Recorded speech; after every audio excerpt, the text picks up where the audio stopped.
ಸ್ನೇಹಿತರೆ, ರಾಜ್ಯದ ಮುಖ್ಯಮಂತ್ರಿಯ ಕುರ್ಚಿಯ ಕುರಿತು ನಿನ್ನೆ ದೆಹಲಿಯಲ್ಲಿ ಸಿದ್ದರಾಮಯ್ಯನವರು ಮಹತ್ವದ ಹೇಳಿಕೆಯನ್ನು ಕೊಟ್ಟ ನಂತರ ರಾಜ್ಯ ಕಾಂಗ್ರೆಸ್ ಪಾಳೆಯದಲ್ಲಿ ರಾಜಕೀಯ ಚಟುವಟಿಕೆಗಳು ಗರಿಗೆದರಿದಿವೆ ಎನ್ನುವ ಒಂದು ಸ್ಪಷ್ಟ ಮಾಹಿತಿಗಳು ಇದೀಗ ಸಿಗ್ತಾ ಇದ್ದಾವೆ.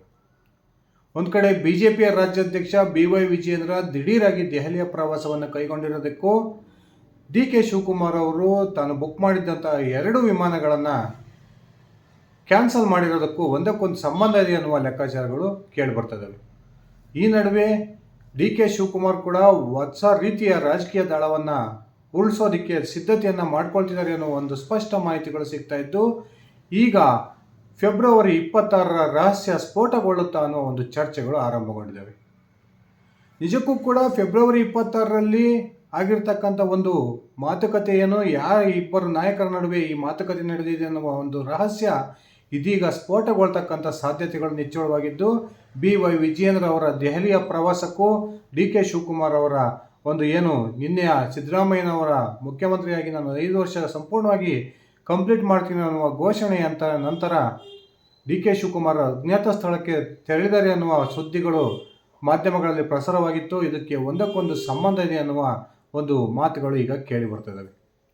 ಬನ್ನಿ ಸ್ನೇಹಿತರೆ, ಹಾಗಾದರೆ ನಿಜಕ್ಕೂ ಕೂಡ ಫೆಬ್ರವರಿ 26ರ ರಹಸ್ಯ ಏನು, ಆ ಒಂದು ರಹಸ್ಯ ಈಗ ಕಾರ್ಯರೂಪಕ್ಕೆ ಬರುತ್ತಾ ಒಂದ್ಸರಿ ತಿಳ್ಕೊಂಡು ಬರೋಣ. ಅದಕ್ಕಿಂತ ಮುಂಚೆ ನೀವಿನ್ನು ನನ್ನ ಇಟ್ಕೆ ಮತ್ತು ಯೂಟ್ಯೂಬ್ ಚಾನಲ್ಗೆ ಸಬ್ಸ್ಕ್ರೈಬ್ ಮಾಡ್ಕೊಂಡಿಲ್ಲ ಅಂದರೆ ದಯವಿಟ್ಟು ಸಬ್ಸ್ಕ್ರೈಬ್ ಮಾಡಿಕೊಂಡು ಬೆಲ್ ಬಟನ್ನ ಕ್ಲಿಕ್ ಮಾಡಿ. ನಾನು ಕೊಡ್ತಕ್ಕಂಥ ಮಾಹಿತಿ ನಿಮ್ಗೆ ಇಷ್ಟ ಆಗಿದ್ದರೆ ಈ ವಿಡಿಯೋಗೆ ಲೈಕ್ ಮಾಡಿ, ಶೇರ್ ಮಾಡಿ, ಕಮೆಂಟ್ ಮಾಡಿ. ಸ್ನೇಹಿತರೆ, ಸರಿಸುಮಾರು 40 ವರ್ಷಗಳ ಕಾಲ ಎಂಥದೇ ಸಂದರ್ಭ ಬಂದರೂ ಕೂಡ ಪಕ್ಷದ ಪರವಾಗಿಯೇ ಒಂದು ಕೆಲಸವನ್ನು ಮಾಡ್ತಾ ಬಂದಿದ್ದಂತಹ DK ಶಿವಕುಮಾರ್ಗೆ ಇದೇ ಒಂದು ಅವಧಿಯಲ್ಲಿ ತಾನು ಮುಖ್ಯಮಂತ್ರಿ ಆಗಬೇಕು ಅನ್ನೋ ಬಹುದೊಡ್ಡ ಕನಸು ಇಟ್ಕೊಂಡಿದ್ರು.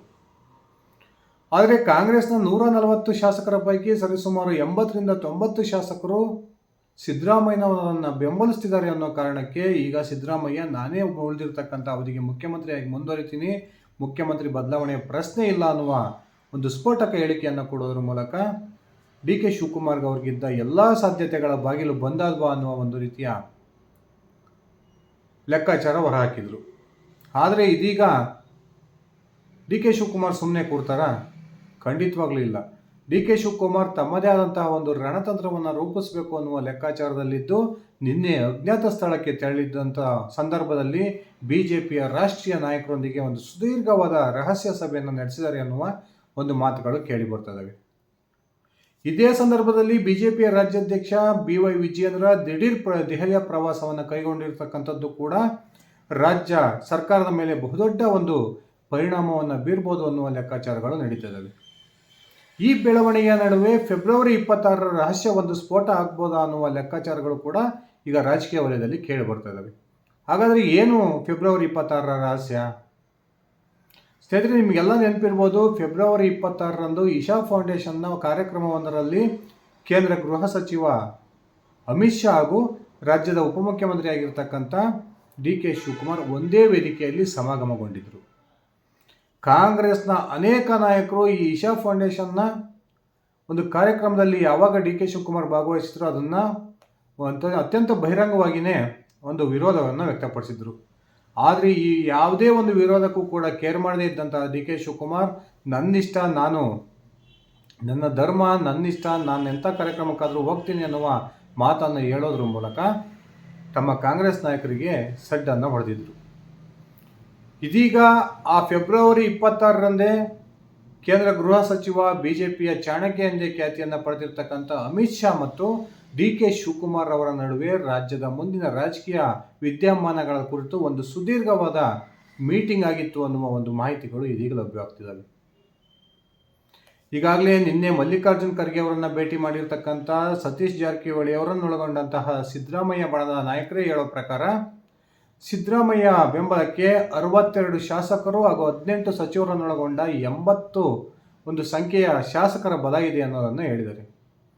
ಇನ್ನೊಂದು ಕಡೆ DK ಶಿವಕುಮಾರ್ ಬಣ ಕೂಡ ತಮ್ಮೊಂದಿಗೆ 32 ಶಾಸಕರು, 6 ಸಚಿವರಿದ್ದಾರೆ. ಒಟ್ಟು ನಮ್ಮ DK ಶಿವಕುಮಾರ್ ಅವರ ಬೆಂಬಲಿಗರ ಸಂಖ್ಯೆ 38 ಶಾಸಕರು ಅನ್ನುವ ಮಾತನ್ನು ಈಗಾಗಲೇ ಮಲ್ಲಿಕಾರ್ಜುನ್ ಖರ್ಗೆ ಅವರ ಮುಂದಿಟ್ಟಿದೆ. ಈ ಸಂದರ್ಭದಲ್ಲಿ DK ಶಿವಕುಮಾರ್ ತನ್ನ ಬೆಂಬಲಿಗ ಶಾಸಕರ ಒಂದು ಸಂಖ್ಯೆಯನ್ನು ಹೆಚ್ಚಿಸಿಕೊಳ್ತಕ್ಕಂಥ ಪ್ರಯತ್ನಕ್ಕೆ ಕೈ ಹಾಕಿದ್ದು, ಸರಿಸುಮಾರು 45 ಶಾಸಕರನ್ನು ಒಗ್ಗೂಡಿಸಿದ್ದೇ ಆದರೆ ಆಗ ಬಹುದೊಡ್ಡ ರಾಜಕೀಯ ನಿರ್ಧಾರವೊಂದಕ್ಕೆ ಡಿ ಕೆ ಶಿವಕುಮಾರ್ ಬರ್ತಾರೆ ಎನ್ನುವ ಮಾತುಗಳು ಕೇಳಿ ಬರ್ತವೆ. ಯಾವಾಗ ನಿನ್ನೆ ಸಿದ್ದರಾಮಯ್ಯನವರು ದೆಹಲಿ ಅಂಗಳದಲ್ಲಿ ನಿಂತು ನಾನೇ 5 ವರ್ಷದ ಕಾಲ ಮುಖ್ಯಮಂತ್ರಿ ಎನ್ನುವ ಘೋಷಣೆಯನ್ನು ಮಾಡಿದರು, ಅದಾದ ನಂತರ ನಿನ್ನೆ ತಡರಾತ್ರಿ ಡಿ ಕೆ ಶಿವಕುಮಾರ್ ಬಿಜೆಪಿಯ ರಾಷ್ಟ್ರ ಮಟ್ಟದ ನಾಯಕರೊಂದಿಗೆ ರಹಸ್ಯವಾದ ಸಭೆಯನ್ನು ನಡೆಸಿದ್ದಾರೆ ಎನ್ನುವ ಮಾತುಗಳು ಕೇಳಿ ಬರ್ತಾ ಇದ್ದು, ಶೀಘ್ರದಲ್ಲಿ ಅಂದರೆ ನವೆಂಬರ್-ಡಿಸೆಂಬರ್ ವೇಳೆಗೆ ಬಹುದೊಡ್ಡ ರಾಜಕೀಯ ಸ್ಟೆಪ್ ಒಂದನ್ನು ತೆಗೆದುಕೊಳ್ತಾರೆ ಎನ್ನುವ ಮಾತುಗಳು ಕೇಳಿ ಬರ್ತವೆ. ಮೇಲ್ನೋಟಕ್ಕೆ ಸಿದ್ದರಾಮಯ್ಯ ಸರ್ಕಾರವನ್ನು ಪತನಗೊಳಿಸೋದು ಸುಲಭ ಆದರೂ ಕೂಡ ಡಿ ಕೆ ಶಿವಕುಮಾರ್ ರಾಜ್ಯದ ಮುಖ್ಯಮಂತ್ರಿಯಾಗಿ ಅಧಿಕಾರವನ್ನು ಸ್ವೀಕರಿಸೋದಕ್ಕೆ ಸಾಕಷ್ಟು ಅಡೆತಡೆಗಳಿದ್ದಾವೆ ಅಂತಲೇ ಹೇಳ್ಬೋದು. ಡಿ ಕೆ ಶಿವಕುಮಾರ್ ಅವರ ಬೆಂಬಲಿಗರೇ ಹೇಳೋ ಪ್ರಕಾರ ಅವರ ಜೊತೆಗೆ 38 ಶಾಸಕರು ಗುರುತಿಸಿಕೊಂಡಿದ್ರೆ ಸಿದ್ದರಾಮಯ್ಯ ಸರ್ಕಾರ ಅಲ್ಪಮತಕ್ಕೆ ಕುಸಿಯಬೇಕಾದ್ರೆ 45 ಶಾಸಕರ ಬಲ ಡಿ ಕೆ ಶಿವಕುಮಾರ್ ಅವರಿಗೆ ಬೇಕು. ಆ 45 ಶಾಸಕರ ಒಂದು ಪ್ರತ್ಯೇಕ ಗುಂಪನ್ನು ರಚಿಸಿಕೊಂಡು ಬಿಜೆಪಿ ಹಾಗೂ JDSನ ಬಾಹ್ಯ ಬೆಂಬಲವನ್ನು ಪಡ್ಕೊಂಡ್ರೆ ಮಾತ್ರ ಡಿ ಕೆ ಶಿವಕುಮಾರ್ ರಾಜ್ಯದ ಮುಖ್ಯಮಂತ್ರಿ ಆಗ್ಬೋದು. ಇದರಲ್ಲಿ ಪ್ರಮುಖವಾದ ತೊಡಕೆ ಏನಂದರೆ ಡಿ ಕೆ ಶಿವಕುಮಾರ್ ರಾಜ್ಯದ ಮುಖ್ಯಮಂತ್ರಿ ಆಗೋದಕ್ಕೆ JDSನ ನಾಯಕರು ಒಪ್ಪಿಗೆಯನ್ನು ಕೊಡ್ತಾರಾ, ಅಥವಾ ಡಿ ಕೆ ಶಿವಕುಮಾರ್ ಕೇವಲ ಬಿಜೆಪಿಯ ಒಂದು ಬೆಂಬಲದೊಂದಿಗೆ ರಾಜ್ಯದ ಮುಖ್ಯಮಂತ್ರಿ ಆಗಬೇಕು ಅಂದರೆ ಸರಿಸುಮಾರು 55 ಶಾಸಕರ ಒಂದು ಗುಂಪನ್ನು ಕಾಂಗ್ರೆಸ್ನಿಂದ ಹೊರಗೆ ತಗೊಂಡು ಬರಬೇಕು. ಸದ್ಯದ ಮಾಹಿತಿಯ ಪ್ರಕಾರ ಡಿ ಕೆ ಶಿವಕುಮಾರ್ರೊಂದಿಗೆ 55 ಶಾಸಕರು ಗುರುತಿಸಿಕೊಳ್ತಕ್ಕಂಥದ್ದು ಅತ್ಯಂತ ಕಠಿಣ ಎನ್ನುವ ಮಾತುಗಳು ಕೂಡ ಕೇಳಿ ಬರ್ತವೆ. ಆದರೆ ತೀರಾ ಹಠವಾದಿಯಾಗಿರ್ತಕ್ಕಂಥ ತನ್ನ ಪಕ್ಷ ಎಂತೆಲ್ಲ ಸಂಕಷ್ಟದಲ್ಲಿದ್ದಂಥ ಸಂದರ್ಭದಲ್ಲಿ ಪಕ್ಷವನ್ನು ಸಂಕಷ್ಟದಿಂದ ಪಾರು ಮಾಡಿರ್ತಕ್ಕಂಥ ಕಾಂಗ್ರೆಸ್ ಪಾಲಿನ ಟ್ರಬಲ್ ಶೂಟರ್ ತನಗೇ ಟ್ರಬಲ್ ಎದುರಾಗಿರ್ತಕ್ಕಂಥ ಸಂದರ್ಭದಲ್ಲಿ ಕೂರ್ತಾರ ಅನ್ನುವ ಪ್ರಶ್ನೆಗಳು ಕೂಡ ಈಗ ರಾಜಕೀಯ ವಲಯದಲ್ಲಿ ಚರ್ಚೆ ಆಗ್ತದೆ. ಏನು ಈ ಫೆಬ್ರವರಿ 26ರ ಸಂದರ್ಭದಲ್ಲಿ ಅಮಿತ್ ಶಾ ಮತ್ತು ಡಿ ಕೆ ಶಿವಕುಮಾರ್ ಅವರ ನಡುವೆ ರಾಜ್ಯದಲ್ಲಿ ಮುಂದೆ ಆಗಬಹುದಾದಂತಹ ಬೆಳವಣಿಗೆಗಳ ಒಂದು ಲೆಕ್ಕಾಚಾರ ನಡೆದಿತ್ತು. ಈಗ ಆ ಲೆಕ್ಕಾಚಾರವನ್ನು ಇಂಪ್ಲಿಮೆಂಟ್ ಮಾಡೋದಕ್ಕೆ ಅಮಿತ್ ಶಾ ಕೂಡ ಕೈ ಹಾಕಿದ್ದಾರೆ ಅನ್ನುವ ಮಾತುಗಳು ಕೇಳಿ ಬರ್ತಾ ಇದ್ದು, ಅದೇ ಕಾರಣಕ್ಕೆ ಬಿಜೆಪಿಯ ರಾಜ್ಯಾಧ್ಯಕ್ಷ ವಿಜಯೇಂದ್ರ ಅವರನ್ನು ದಿಢೀರಾಗಿ ದೆಹಲಿಗೆ ಕರೆಸಿಕೊಂಡಿದ್ದಾರೆ ಅನ್ನುವ ಮಾತುಗಳು ಕೇಳಿ ಬರ್ತವೆ. ಸ್ನೇಹಿತರೆ, ಇದೇ ರೀತಿಯ ವಾತಾವರಣ ರಾಜ್ಯ ಕಾಂಗ್ರೆಸ್ನಲ್ಲಿ ಮುಂದುವರೆದಿದ್ದೇ ಆದರೆ ಕುದುರೆ ವ್ಯಾಪಾರದ ಒಂದು ಸಾಧ್ಯತೆಗಳು ಕೂಡ ಇದಾವೆ ಅನ್ನುವ ಮಾತುಗಳು ಕೇಳಿ ಬರ್ತಾ ಇದ್ದು, ಇದೇ ಕಾರಣಕ್ಕೆ ಅಮಿತ್ ಶಾ ಅವರು ಇದೀಗ ವಿಜಯೇಂದ್ರ ಅವರೊಂದಿಗೆ ಸುದೀರ್ಘ ಮಾತುಕತೆಯನ್ನು ನಡೆಸಿದ್ದು, ಒಂದು ವೇಳೆ ಅಂಥ ಸಂದರ್ಭ ಬಂದರೆ ಈ ಒಂದು ಆಪರೇಷನ್ಗೆ ಬೇಕಾಗಬಹುದಾದಂತಹ ಹಣಕಾಸಿನ ಒಂದು ಸಿದ್ಧತೆಯನ್ನು ಮಾಡಿಟ್ಕೊಳ್ಳಿ ಅನ್ನುವ ಒಂದು ಸೂಚನೆಯನ್ನು ಕೊಟ್ಟಿದ್ದಾರೆ ಅನ್ನುವ ಮಾತುಗಳು ಕೇಳಿ ಬರ್ತದೆ. ಈಗಾಗಲೇ ಸಿದ್ದರಾಮಯ್ಯ ಬಣದಲ್ಲಿ ಗುರುತಿಸಿಕೊಂಡಿರ್ತಕ್ಕಂಥ 80 ಶಾಸಕರು ಹಾಗೂ ಡಿ ಕೆ ಶಿವಕುಮಾರ್ ಅವರ ಬಣದಲ್ಲಿ ಗುರುತಿಸಿಕೊಂಡಿರ್ತಕ್ಕಂಥ 38 ಶಾಸಕರನ್ನು ಹೊರತುಪಡಿಸಿ ಪಕ್ಷದ ಪರವಾಗಿರ್ತಕ್ಕಂಥ ಅಥವಾ ತಟಸ್ಥ ಬಣದಲ್ಲಿರ್ತಕ್ಕಂಥ ಇನ್ನುಳಿದ ಸರಿಸುಮಾರು 22ರಿಂದ 25 ಶಾಸಕರನ್ನು ಸೆಳೀತಕ್ಕಂಥ ಪ್ರಯತ್ನಕ್ಕೆ ಡಿ ಕೆ ಶಿವಕುಮಾರ್ ಕೈ ಹಾಕ್ಬೋದು ಅನ್ನುವ ಲೆಕ್ಕಾಚಾರಗಳು ಕೇಳಿ ಬರ್ತಾ ಇದ್ದು, ಒಂದು ವೇಳೆ ಡಿ ಕೆ ಶಿವಕುಮಾರ್ ಈ ಒಂದು ಲೆಕ್ಕಾಚಾರದಲ್ಲಿ ಯಶಸ್ವಿಯಾಗಿದ್ದೇ ಆದರೆ ಆಗ ಅಲ್ಪ ಮತಕ್ಕೆ ಕುಸಿಯೋದ್ರ ಮೂಲಕ ರಾಜ್ಯದ ಸಿದ್ದರಾಮಯ್ಯ ನೇತೃತ್ವದ ಸರ್ಕಾರ ಪತನದ ಅಂಚಿಗೆ ಬಂದು ನಿಲ್ಲುತ್ತೆ ಅನ್ನುವ ಮಾತುಗಳು ಕೂಡ ಕೇಳಿ ಬರ್ತವೆ. ಇದೇ ವೇಳೆಯಲ್ಲಿ ಬಿಜೆಪಿಯ ರಾಷ್ಟ್ರೀಯ ನಾಯಕರು ಕೂಡ ರಾಜ್ಯ ಕಾಂಗ್ರೆಸ್ನ ಬಿಕ್ಕಟ್ಟನ್ನು ಅತ್ಯಂತ ಸೂಕ್ಷ್ಮವಾಗಿ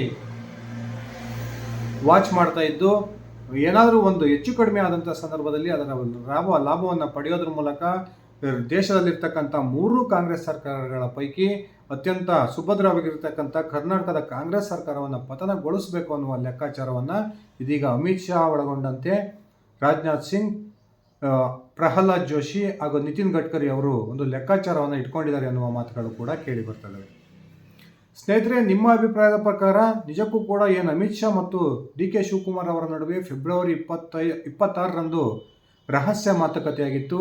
ಆ ರಹಸ್ಯ ಮಾತುಕತೆಯ ಮುಂದುವರೆದ ಭಾಗವಾಗಿ ಡಿ ಕೆ ಶಿವಕುಮಾರ್ 45ರಿಂದ 55 ಶಾಸಕರ ಬೆಂಬಲದೊಂದಿಗೆ ಕಾಂಗ್ರೆಸ್ಗೆ ಕೈ ಕೊಡೋದ್ರ ಮೂಲಕ ಸಿದ್ದರಾಮಯ್ಯ ನೇತೃತ್ವದ ಸರ್ಕಾರವನ್ನು ಪತನಗೊಳಿಸ್ತಾರಾ, ಅಥವಾ ಅಹಿಂದ ವರ್ಗದ ಪ್ರಬಲ ನಾಯಕನಾಗಿರ್ತಕ್ಕಂಥ ಸಿದ್ದರಾಮಯ್ಯನವರೇ 5 ವರ್ಷದ ಅವಧಿಗೆ ಮುಖ್ಯಮಂತ್ರಿಯಾಗಿ ಮುಂದುವರಿತಾರಾ? ದಯವಿಟ್ಟು ನಿಮ್ಮ ಅಭಿಪ್ರಾಯವನ್ನು ಕಮೆಂಟ್ ಮಾಡಿ. ಇದಿಷ್ಟಾಗಿತ್ತು ನನ್ನ ಇವತ್ತಿನ ಈ ವಿಡಿಯೋ. ನಾನು ಕೊಟ್ಟಿರ್ತಕ್ಕಂಥ ಮಾಹಿತಿ ನಿಮಗೆ ಇಷ್ಟ ಆಗಿದ್ದರೆ ಈ ವಿಡಿಯೋಗೆ ಲೈಕ್ ಮಾಡಿ, ಶೇರ್ ಮಾಡಿ, ಕಮೆಂಟ್ ಮಾಡಿ.